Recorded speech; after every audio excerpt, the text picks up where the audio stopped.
नमस्कार मित्रों, मैं शर्विंद कौशिक गुरु वंदना क्लासेस पर आपका हार्दिक स्वागत करता हूं, अभिनंदन करता हूं। जैसा कि पूर्व में हम भूगोल को पढ़ रहे थे और भूगोल में भी हम पढ़ रहे थे सौर मंडल में हमने ग्रह से संबंधित जानकारी प्राप्त कर रहे थे। ग्रह हमने बताए थे कितने होते हैं, सौरमंडल क्या होता है, पृथ्वी किस प्रकार से कार्य करती है, चंद्रमा क्या है, तारे क्या हैं, इन सारी चर्चा हम पूर्व की क्लास में कर चुके हैं। आज हम देखेंगे सौरमंडल और ग्रह, इनके बारे में आज हम जानकारी प्राप्त करने वाले हैं। कौन सा ग्रह सबसे पहले है, कौन से ग्रह की कौन सी कितनी दूरी है, सारी जानकारी आज हम प्राप्त करने वाले हैं। तो हमने पूर्व की क्लास में बताया था ग्रह 8 प्रकार के होते हैं। कौन कौन से होते हैं वो भी हमने आपको बताया था, ठीक है। सूर्य से दूरी के अनुसार भी हमने आपको ग्रह के बारे में समझाया था। तो अधिक समय ना लेते हुए चलते हैं अपने टॉपिक की ओर और समझते हैं किस प्रकार से ग्रह कार्य करते हैं, कितनी दूरी है, कौन सा ग्रह छोटा है, कौन सा ग्रह बड़ा है, किस ग्रह पर जीवन है, किस ग्रह पर जीवन नहीं है। तो सबसे पहले ग्रह की बात करेंगे तो सौरमंडल में ग्रहों की संख्या कितनी है, 8 है। ये हम कल की क्लास में चर्चा कर चुके थे। तो 8 ग्रह की संख्या बताई गई है। अब इन ग्रह को हमने सूर्य से दूरी के क्रम में लगाया है, यानी कि सूर्य से दूर की क्रम में हम ग्रहों की बात करने वाले हैं। तो सूर्य से पहले कौन सा आएगा आपका, बुध, फिर शुक्र, फिर पृथ्वी, फिर मंगल, फिर बृहस्पति, फिर शनि, फिर यूरेनस और फिर उसके बाद लास्ट में आता है नेपच्यून। ये सूर्य से दूरी के क्रम में है, यानी कि सूर्य से दूर होते हुए क्रम में ये क्रम बनाया गया है। इसकी हमने कल एक शानदार ट्रिक भी बताई थी आप लोगों को। ट्रिक क्या थी, अगर आपको याद आ रही हो, ग्रहों को याद करने की, दूरी के अनुसार ग्रहों को याद करने की एक बड़ी शानदार ट्रिक बताई थी। उस ट्रिक का नाम क्या था, ग्रह ट्रिक है। यहाँ पर लिखा है मैंने ग्रह ट्रिक, ठीक है। ये जो ग्रह दिए हुए हैं बुध, शुक्र, बृहस्पति, मंगल और शनि, यूरेनस, नेपच्यून, पृथ्वी, इन सबको याद करने की एक शानदार ट्रिक है। ये किस हिसाब से ट्रिक बनाई गई है, ये ट्रिक बनाई गई है सूर्य से दूरी के अनुसार। सूर्य से जैसे जैसे ग्रह दूर होते जाएंगे उसके हिसाब से ये ट्रिक काम करती जाएगी, ठीक है। तो सूर्य के पास कौन सा ग्रह हुआ, बुध, बुध के बाद कौन सा ग्रह आएगा, शुक्र, शुक्र के बाद पृथ्वी, पृथ्वी के बाद मंगल, मंगल के बाद बृहस्पति, बृहस्पति के बाद शनि, शनि के बाद यूरेनस, यूरेनस के बाद नेपच्यून। यानी कि सबसे अगर दूर का ग्रह हम कहें तो नेपच्यून होगा, ठीक है। अब यहाँ से क्वेश्चंस कैसे बनते हैं देखिए। क्वेश्चंस बनेगा एग्जाम के अंदर, सूर्य से दूरी के अनुसार तीसरे नंबर पे कौन सा ग्रह आता है। तो तीसरे नंबर पे हम कह देंगे अर्थ, यानी कि पृथ्वी हमारा तीसरे नंबर का ग्रह कहलाता है। सबसे लास्ट में कौन सा ग्रह आता है, सबसे लास्ट में आता है नेपच्यून, ठीक है। तो इस तरीके से भी क्वेश्चंस आपके एग्जाम्स में बन जाते हैं। तो इसकी जो ट्रिक है वो देखिए, my very efficient mother just served us nuts, ठीक है। यानी अब सबका देखिए याद करने की क्या ट्रिक है, ये आपको एक छोटा सा मैंने लाइन लिखी है, इस लाइन को आपको याद कर लेना है। इसी में सारे ग्रह छिपे हुए हैं। अब किस प्रकार से छिपे हुए हैं ये देखिए, माई यानी कि M for Mercury, Mercury means Budh, ठीक है। वेरी यानी कि वी फॉर वेरी होता है, वी फॉर बनाएंगे हम यहाँ पर वेरी, वेरी का मतलब हो गया यहाँ पर इसका जो वी है उसको हमने यहाँ से ले लिया है, वी से बनेगा वीनस। कौन सा बनेगा, वीनस। वीनस का मीन्स क्या होता है, शुक्र होता है। इसके बाद एफिशिएंट, एफिशिएंट का ई ले लिया हमने यहाँ पर, यानी कि सभी के पहला वर्ड हमको ले लेना है। तो एफिशिएंट ई का मतलब क्या हुआ, अर्थ, अर्थ मीन्स हो गया पृथ्वी। मदर, मदर का हमने यहाँ पर एम ले लिया और एम से क्या बनेगा, मार्स, मार्स मीन्स होता है मंगल। जस्ट का मतलब हुआ, यहाँ पे जस्ट में जे ले लेंगे और जे का मतलब हो जाएगा यहाँ पर जुपिटर, जुपिटर का मतलब क्या हुआ, बृहस्पति। इसके बाद सर्व, सर्व का मतलब हुआ स्टर्न, ठीक है। स्टर्न का मीन क्या हुआ, शनि। इसके बाद यू यानी कि अस का मतलब यू हुआ यहाँ पर और यू का मतलब है यूरेनस।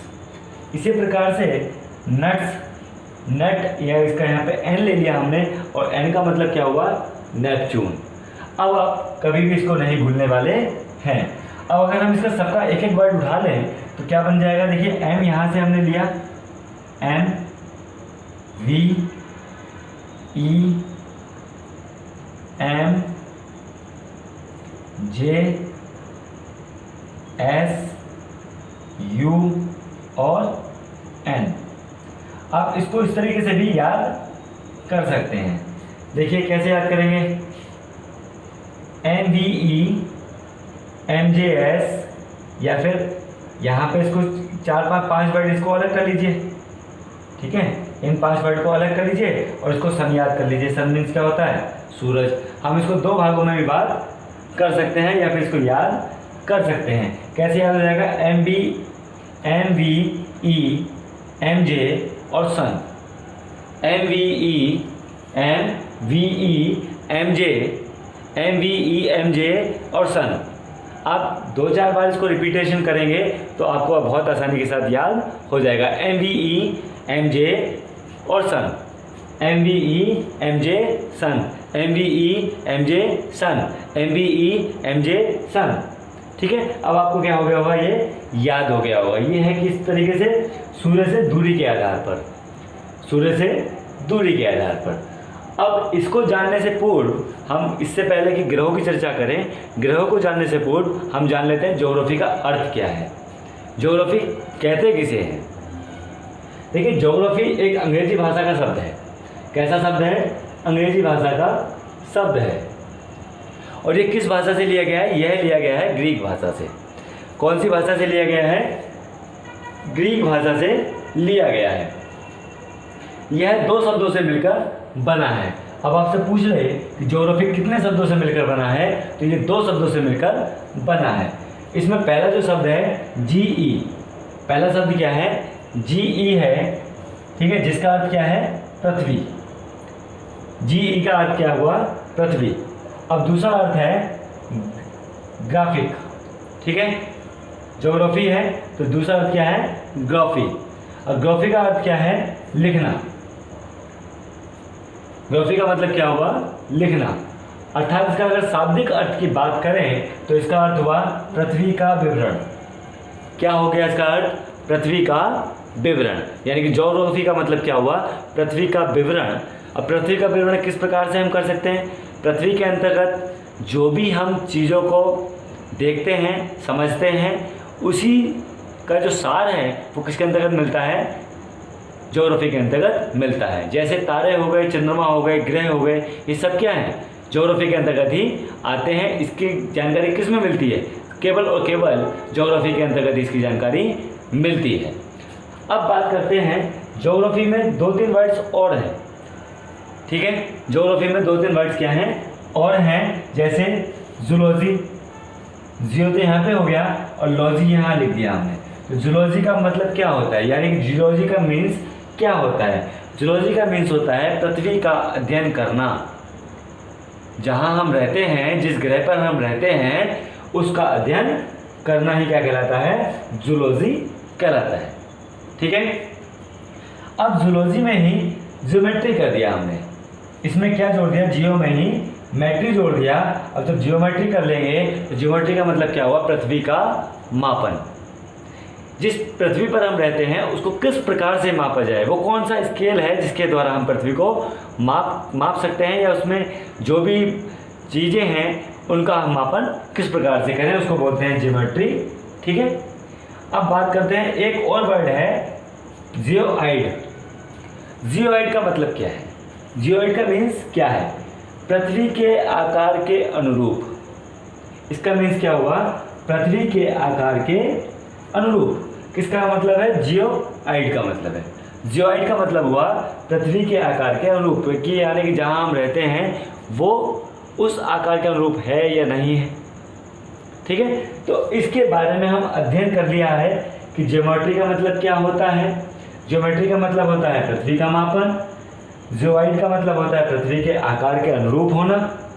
ठीक है, और जूलॉजी का मतलब होता है पृथ्वी का अध्ययन करना। अब हमने सारी चीज़ें स्पष्ट कर दी हैं। जूलॉजी क्या है, जियोमेट्री क्या है, जियोइड क्या है, ज्योग्राफी क्या है। हम सारी चीज़ों को विस्तार से लेके चल रहे हैं, जीरो से शिखर तक हम जाने वाले हैं। ऐसी कोई चीज़ मैं आपकी इसमें नहीं छोड़ने वाला हूँ जो आपको क्लियर ना हो।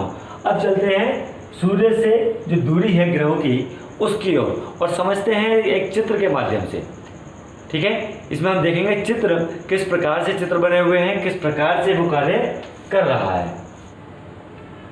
चर्चा कर लेते हैं ग्रहों की सूर्य से दूरी के आधार पर। तो सबसे पहले बात करेंगे हम सूर्य की। किसकी बात करने जा रहे हैं हम? सूर्य की। अब यहाँ पर कौन है? सूर्य है। ठीक है, ये सबसे बड़ा ग्रह हो गया यहाँ पर। अब सूर्य से दूरी के आधार पर हम जब चलेंगे तो सूर्य क्या है? एक तारा है। सबसे पहले कौन आएगा? सूर्य। अब सूर्य के बाद अगर हम बात करें सूर्य के बाद कौन सा ग्रह आता है, तो सूर्य के बाद आता है जो सबसे छोटा ग्रह है। ठीक है, सबसे छोटा ग्रह कौन सा है? बुध। सबसे छोटा ग्रह कौन सा हुआ? बुध। अब इसकी जो सूर्य से दूरी है वो है 58 मिलियन किलोमीटर। कितने मिलियन किलोमीटर है? 58 मिलियन किलोमीटर है। और इसका सबसे मजे की बात यह है कि इसका कोई भी उपग्रह नहीं है। ठीक है, सूर्य के बाद सबसे छोटा ग्रह कौन सा आएगा? बुध आएगा। और इसके कोई भी उपग्रह नहीं है। इसके बाद आता है दूरी के आधार की अगर हम बात करें तो सूर्य के बाद बुध आया। बुध की दूरी कितनी थी? 58 मिलियन किलोमीटर थी। इसके बाद शुक्र आया और शुक्र की दूरी कितनी है? 108 मिलियन किलोमीटर है। कितनी है? 108 मिलियन किलोमीटर। ठीक है, इसे हम क्या कहते हैं? चमकीला ग्रह भी कहते हैं। आपने देखा होगा चमकता रहता है। ठीक है, तो ये क्या हो गया? चमकीला ग्रह कहलाता है। और ये पृथ्वी की बहन भी कहलाता है। कौन सा ग्रह है वो? पृथ्वी की बहन शुक्र। शुक्र ही वह ग्रह है जो पृथ्वी की बहन भी कहलाता है। ठीक है, आगे बात कर लेते हैं पृथ्वी की। तीसरा ग्रह कौन सा है? पृथ्वी है। और पृथ्वी सूर्य से कितनी दूर है? 150 मिलियन किलोमीटर की दूरी पर स्थित है। अब बात करते हैं इसके कितने उपग्रह हैं। तो इसका एक उपग्रह है, मात्र चंद्रमा ही एक ऐसा उपग्रह है जो पृथ्वी का उपग्रह है। अगर हम शुक्र की बात करें तो शुक्र का कोई भी उपग्रह नहीं है। उपग्रह किसका है? पृथ्वी का है। और पृथ्वी का उपग्रह का क्या नाम है? चंद्रमा नाम है। और सूर्य से दूरी कितनी है? 150 मिलियन किलोमीटर की दूरी है। अगर हम बात करें सूर्य का प्रकाश पृथ्वी तक कितने समय में पहुंचता है, तो 8.3 मिनट का समय इसको पृथ्वी तक आने में लगता है। यहाँ से क्वेश्चन बहुत ज़्यादा बनता है। ये कई बार क्वेश्चन पूछा जा चुका है एग्जाम्स में कि सूर्य का प्रकाश पृथ्वी तक कितने समय में पहुँचता है, या फिर उसको सूर्य का प्रकाश पृथ्वी तक पहुँचने में कितना समय लगता है। तो 8.3 मिनट का समय सूर्य का प्रकाश को पृथ्वी तक आने में लगता है। अब बात कर लेते हैं सूर्य से अगले ग्रह की जो दूरी है। वो अगला ग्रह है कौन सा? मंगल। और मंगल की दूरी कितनी है? 228 मिलियन किलोमीटर इसकी दूरी है। ठीक है, इसे हम किस ग्रह के नाम से जानते हैं? इसे हम लाल ग्रह के नाम से भी जानते हैं। लाल ग्रह। अब देखिए यहाँ पर मजे की बात क्या है, इसके दो उपग्रह हैं। किसके? मंगल ग्रह के दो उपग्रह हैं, फोबस। पहला ग्रह कौन सा है? फोबस। और एक डाइमस। ये दो उपग्रह हैं। कौन कौन से? एक तो फोबस हुआ और दूसरा डाइमस। अब अगर इसकी जो खोज की थी वो किसने की थी? असफ हाल ने की थी। किसने की थी? असफ हाल ने इन दोनों ग्रहों की खोज की थी। यानी कि ये ग्रह नहीं है, ये क्या है? उपग्रह है। पहले जो ग्रहों की संख्या थी वो कितनी थी? 9 थी। पहले कितनी ग्रह की संख्या थी? 9 थी। इसमें एक कौन सा ग्रह था? प्लूटो। प्लूटो को अगस्त 2006 में कौन सा? प्लूटो को अगस्त 2006 में हटा दिया गया। इसको अब किस श्रेणी में रखा गया है? इसको रखा गया है बौने ग्रह की श्रेणी में। कौन सा ग्रह है ये? बौना ग्रह। ठीक है, बौने ग्रह की श्रेणी में इसको रखा गया है। कब हटाया गया? अगस्त 2006 में इस ग्रह में से हटाकर अब ग्रहों की संख्या कितनी रह गई? 8 रह गई। पहले कितनी थी? 9 थी। 2006 में इस ग्रह को हटा दिया गया, वो कौन सा ग्रह है जो हटाया गया था, तो वो ग्रह है हमारा प्लूटो। हम बात कर रहे थे मंगल ग्रह की, तो यहाँ पर असफ हाल ने 1877 में इनकी खोज की थी। कब खोज की थी? 1877 में फोबस और डाइमस की खोज की थी। किसने की थी? असफ हाल के द्वारा की गई थी। अच्छा, असफ हाल ने जब खोज की थी तो एक युद्ध के देवता थे, उस देवता का क्या नाम था? अरेस। उस देवता का क्या नाम था? अरेस था। अरेस के ये दोनों पुत्र हैं, कौन? फोबस और डाइमस। ठीक है, फोबस और डाइमस अरेस के पुत्र हैं, और ये किसके देवता कहलाते थे? युद्ध के देवता कहलाते थे। अब इन दोनों को किस श्रेणी में रखा गया है? इन दोनों को क्षुद्र ग्रह की श्रेणी में रखा गया है। इन दोनों को किस ग्रह की श्रेणी में रखा गया है? क्षुद्र ग्रह की श्रेणी में रखा गया है। ठीक है, अब इसके बाद लाल ग्रह, मंगल ग्रह के बाद आता है, इसको लाल ग्रह भी कहते हैं। क्वेश्चन आपसे पूछा जा सकता है कि लाल ग्रह किस ग्रह को कहते हैं, तो आपका आंसर होगा मंगल ग्रह को ही लाल ग्रह कहते हैं। अब बात करते हैं, इसके बाद मंगल और बृहस्पति के बीच में क्षुद्र ग्रह की एक पट्टी आ जाती है। ठीक है, क्षुद्र ग्रह की क्या आ जाती है? एक पट्टी आ जाती है। और मैं बता चुका हूँ कि क्षुद्र ग्रह कौन से हैं? फोबस और डाइमस को ही क्या बोलते हैं? क्षुद्र ग्रह बोलते हैं। इसके बीच में और भी बहुत सारे क्षुद्र ग्रह हैं। ठीक है, उसकी चर्चा हम बाद में करेंगे। अब आपसे क्वेश्चन पूछा जाता है, कई बार ये क्वेश्चन पूछा जा चुका है कि क्षुद्र ग्रह किन दो ग्रहों के बीच में पाए जाते हैं। तो क्षुद्र ग्रह सदैव याद रखेंगे आप, मंगल और बृहस्पति के बीच में पाए जाते हैं। कौन कौन से ग्रह के बीच में पाए जाते हैं? मंगल और बृहस्पति। देखिए, यहाँ पर मंगल है और यहाँ पर क्या है? बृहस्पति है। तो अगर हम आकार की बात करें तो ये 228 किलोमीटर मिलियन किलोमीटर है, और इसकी जो दूरी है 778 मिलियन किलोमीटर की दूरी है।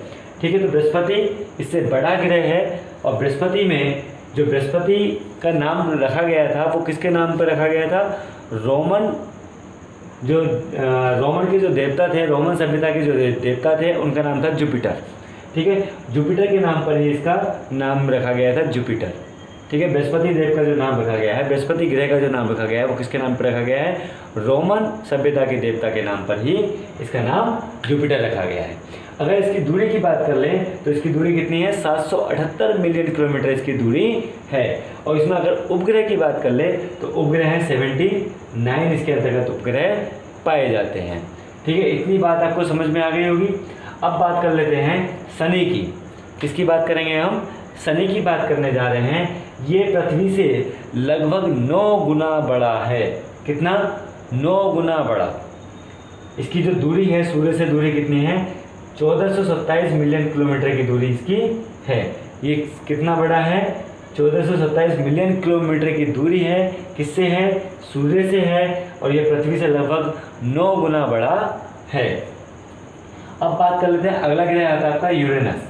ठीक है, कौन सा ग्रह आ रहा है? यूरेनस आता है। और यूरेनस की जो दूरी है वो कितनी है? 2869 मिलियन किलोमीटर की दूरी है। ठीक है, अब बात करते हैं नेपच्यून की। तो नेपच्यून सबसे बड़ा ग्रह कहलाता है। और सबसे बड़े ग्रह की अगर हम बात करें, इसकी दूरी की अगर हम बात करें तो 4496 मिलियन किलोमीटर की दूरी है। और इसमें कितने उपग्रह पाए जाते हैं? तो इसमें 13 उपग्रह हैं। ठीक है, अगर हम इसके खोजकर्ता की बात कर लें तो उर्वेन ली वेरियर। ठीक है, उर्वेन ली वेरियर इसके खोजकर्ता हैं। और इसके 3 खोजकर्ता थे। कौन कौन से? उर्वेन ली वेरियर, जॉन गेल। ठीक है, कौन से हैं? पहले हैं उर्वेन ली वेरियर, जॉन गेल, और तीसरे हैं जॉन कॉच एडम। ठीक है, तीसरे कौन है? जॉन कॉच एडम।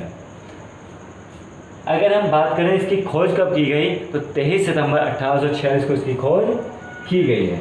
ठीक है, अब आपको याद रहेगा, ये सारी चीज़ें मैं आपको डिटेल विस्तार से पढ़ा चुका हूँ। और कुछ महत्वपूर्ण तथ्य हैं जो पृथ्वी से और ग्रह के संबंधित हैं। जैसे अभी अगर हम बात करें तो सूर्य कितने दिन में चक्कर लगाता है, बुध कितने दिन में चक्कर लगाता है, शुक्र कितने दिन में चक्कर लगाता है, तो इन सारी की चर्चा भी हम विस्तारपूर्वक करने वाले हैं।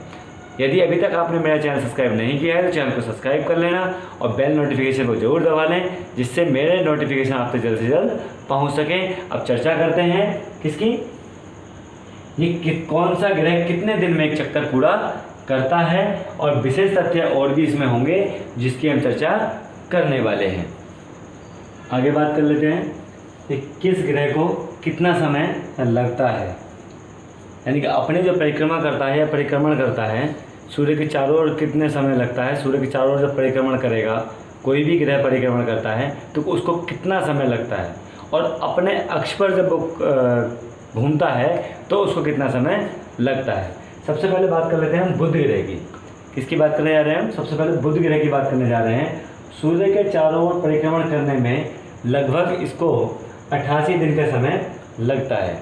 बुध को जब सूर्य के चारों ओर परिक्रमण करेगा तो उसको कितने दिन का समय लगेगा, 88 दिन का समय लगता है।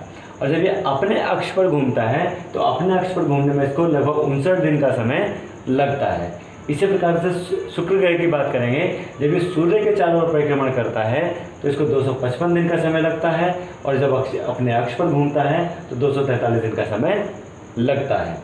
इसी प्रकार से बात कर लेते हैं पृथ्वी ग्रह की। तो पृथ्वी ग्रह यानी कि पृथ्वी जो नीला ग्रह कहलाता है, इसके जो चारों तरफ पानी भरा हुआ है, इसी वजह से हम इसको क्या कहते हैं, नीला ग्रह भी इसको कहते हैं। और शुक्र को कौन सा कहते हैं, पृथ्वी की बहन कहा जाता है। ठीक है, ये चमकीला ग्रह भी है। शुक्र कौन सा ग्रह है, चमकीला ग्रह भी है।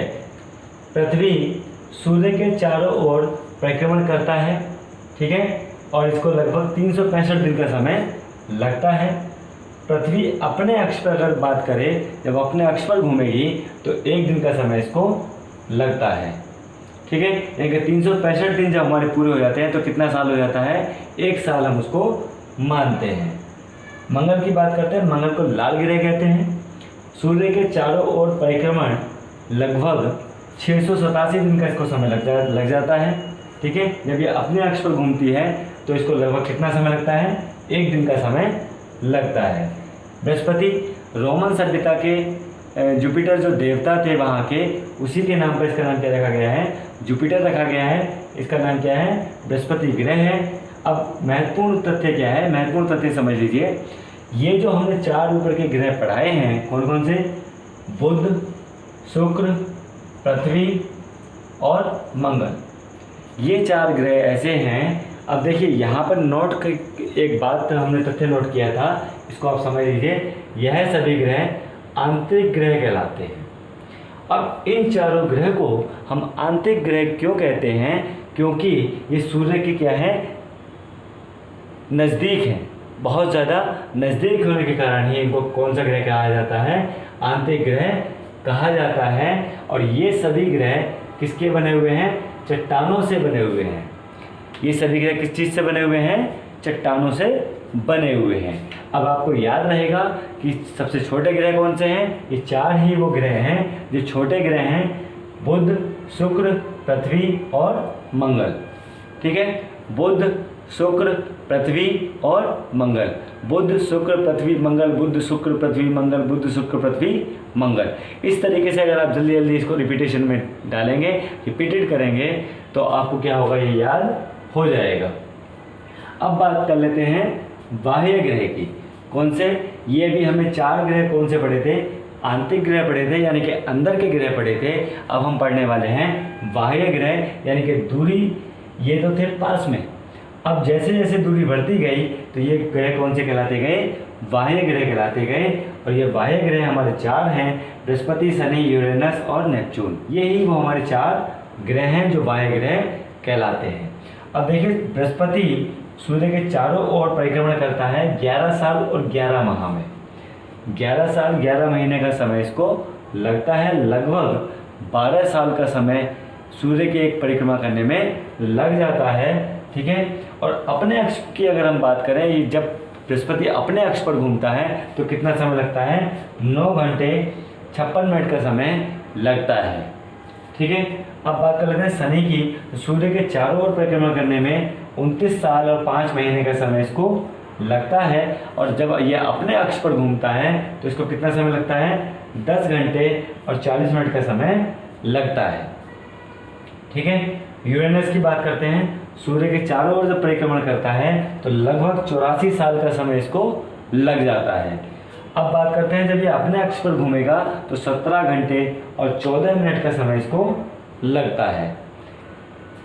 नेपच्यून की बात कर लेते हैं। सूर्य के चारों ओर परिक्रमण जब ये परिक्रमण करता है तो लगभग 164 साल का समय इसको लगता है, और जब ये अपने अक्ष पर घूमता है तो 16 घंटे और 7 मिनट का समय इसको लग जाता है। ठीक है, तो ये थी हमारी बाह्य ग्रहों की कहानी। और बाह्य ग्रह किस चीज़ से बने हुए हैं, तो ये जो ग्रह हैं हमारे गैस और तरल पदार्थ से बने हुए हैं। किससे बने हुए हैं? ये जो 4 ग्रह हैं, इन 4 ग्रहों को हम क्या कहते हैं? बाह्य ग्रह कहते हैं, यानी कि बाहरी ग्रह। इनको क्या बोल सकते हैं? बाहरी ग्रह। और ये किस चीज़ से बने होते हैं? गैस तथा तरल पदार्थ, तरल पदार्थ से बने। ठीक है, ये किस चीज़ से बने थे? चट्टानों से बने थे, और ये गैस और तरल पदार्थ से बने हुए ग्रह हैं। कौन कौन से वो ग्रह हैं जो गैस और तरल पदार्थ से बने हुए हैं? तो बृहस्पति, शनि, यूरेनस और नेपच्यून, यही वो 4 ग्रह हैं जो बाहरी ग्रह कहलाते हैं और गैस तथा तरल पदार्थ से बने हुए होते हैं। अब बात कर लें अगर हम आंतरिक ग्रह की, तो बुध, शुक्र, पृथ्वी और मंगल, ये वो 4 ग्रह हैं जो आंतरिक ग्रह कहलाते हैं। इनके बारे में और विस्तार पूर्वक चर्चा करेंगे कल के लेक्चर में। यदि वीडियो आपको अच्छी लगी हो तो लाइक और शेयर करना ना भूलें। कल फिर मिलेंगे इसी के नेक्स्ट पार्ट के साथ। तब तक के लिए जय हिंद।